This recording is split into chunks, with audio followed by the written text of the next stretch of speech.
भगवान श्री कृष्ण का जीवन और उनके उपदेश मानव जाति के लिए एक मार्गदर्शक की तरह हैं। श्रीमद् भगवद गीता में दिए गए उनके उपदेश जीवन के हर पहलू को सरल और सारगर्भित तरीके से समझाते हैं।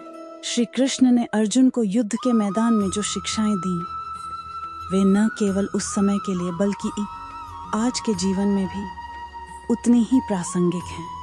श्री कृष्ण ने महाभारत के युद्ध के दौरान अर्जुन को उनके धर्म और कर्तव्य का स्मरण कराया। उन्होंने कहा कि व्यक्ति को अपने कर्तव्यों से पीछे नहीं हटना चाहिए। परिस्थितियां कैसी भी हों, हमें अपने धर्म और सच्चाई के पथ पर चलना चाहिए। जीवन में कई बार हमें कठिन परिस्थितियों का सामना करना पड़ता है, लेकिन हमें डरना नहीं चाहिए, बल्कि धैर्य और साहस के साथ उनका सामना करना चाहिए। श्री कृष्ण ने कहा है कि मोह और आसक्ति मनुष्य के दुख का कारण है। जीवन में संतुलन बनाकर चलना चाहिए। किसी भी चीज का अत्यधिक मोह हमें दुखी करता है। हमें अपनी इच्छाओं और आसक्तियों को सीमित करना चाहिए ताकि हम सच्चे सुख की अनुभूति कर सकें। भगवान कृष्ण का जीवन प्रेम और सत्य का प्रतीक है।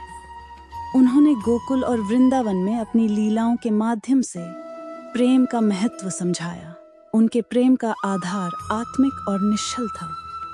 उन्होंने बताया कि जीवन में प्रेम और करुणा का होना आवश्यक है, क्योंकि प्रेम ही हमें ईश्वर के निकट ले जाता है। श्री कृष्ण ने जीवन में विनम्रता का महत्व बताया है।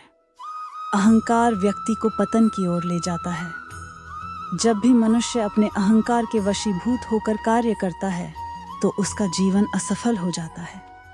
श्री कृष्ण ने कहा कि सच्चा ज्ञान विनम्रता में है, और वही व्यक्ति महान है जो अहंकार से मुक्त होकर कार्य करता है।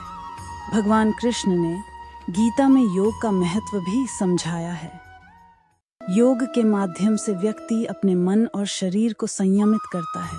जीवन में मानसिक शांति और आत्मिक उत्थान के लिए योग और ध्यान का अभ्यास आवश्यक है। श्री कृष्ण का उपदेश है कि जीवन में संतुलन बनाकर चलना चाहिए। अत्यधिक सुख या दुख में बहकर व्यक्ति अपना मार्ग भूल जाता है। इसलिए हमें हर परिस्थिति में स्थिर रहकर आगे बढ़ना चाहिए। भगवान श्री कृष्ण के उपदेश आज भी हमारे लिए प्रेरणादायक हैं। उनके विचार हमें जीवन में सही दिशा दिखाते हैं। यदि हम उनके बताए मार्ग या नए मार्ग का पालन करें, तो हमारा जीवन सुख, शांति और सफलता से परिपूर्ण हो सकता है। उनके उपदेशों का सार ये है कि कर्म करो, सच्चाई के पथ पर चलो और जीवन में कभी हार मत मानो।